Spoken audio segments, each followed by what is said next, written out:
आखिर क्यों अलग हुए अविनाश सचदेवा और फलक नाज एक दूसरे से? इस पर फलक ने तोड़ी है चुप्पी।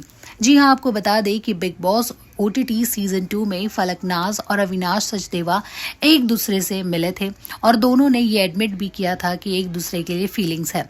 तो आखिर ऐसा क्या हुआ कि दोनों अलग हो गए? और इसी बात पर खुल के बात की है फलक नाज ने। जी हाँ, रिसेंटली दिए गए इंटरव्यू में उन्होंने इस तरीके से कहा, आई थिंक येस, क्योंकि उनका एक शायद काम को लेकर बहुत अरसे से ही has been looking for work and वो चीज़ ना कहीं बीइंग अ मेल औरतें झेल लेती हैं। काम नहीं होता है ना तो दिमाग में बहुत ठनक जाता है और वो चीज़ ना फिर दूसरी चीज़ों में निकलती है। काम का फ्रस्ट्रेशन होता है मेल्स को, वो नहीं झेल पाते हैं। तो ये चीज़ होती थी। जब आप ये सोच लेते हैं कि आपने सारी ज़िंदगी एक्टिंग ही की है, मैं और क्या करूँगा? ऐसा नहीं है कि आप और क्या करेंगे, आप अपने लिए रास्ते ढूंढिए ना। कुछ तो और क्रिएटिविटी होगी आपके अंदर। ज़रूरी नहीं है ना कि सारी ज़िंदगी आपकी एक्टिंग चलती रहे।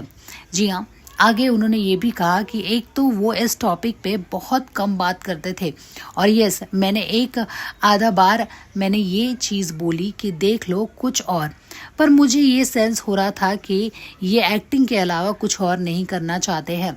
उसने आई थिंक क्योंकि एक रेस्टोरेंट किया था एंड ड्यू टू कोविड वो काफ़ी ज़्यादा लॉस में चला गया था। तो आई थिंक वो भी एक डर होता है कि कैसे करेंगे, कैसे होगा। वो शायद एक कॉन्फिडेंस गिरा होगा कहीं ना कहीं। तो मैंने बोला था और मैंने एक्टिंग के रिगार्डिंग भी ये चीज़ बोली थी कि कोई और अगर कैरेक्टर आ रहा है, why don't you think about it, कि पॉजिटिव में अगर नहीं है मिल रहा है, why don't you try negative और समथिंग एल्स। बट फिर एक पॉइंट पे ऐसा हो गया कि ऑडिशन दे रहे थे, देन ही सेड कि अब तो मैं ओटीटी करूँगा, फिर इसके अलावा मैं और क्या। ठीक है भाई, जैसा आपको ठीक लगे आप करो। फिर जब उनसे पूछा गया कि क्या वो अविनाश को याद करती हैं, उन्होंने कहा नहीं, बिल्कुल भी नहीं। जी हाँ, इस तरीके से फलक नाज ने अपनी बात की है खुल के। आप क्या कहना चाहेंगे हमें ज़रूर बताइएगा अपनी राय कमेंट सेक्शन में कमेंट करके।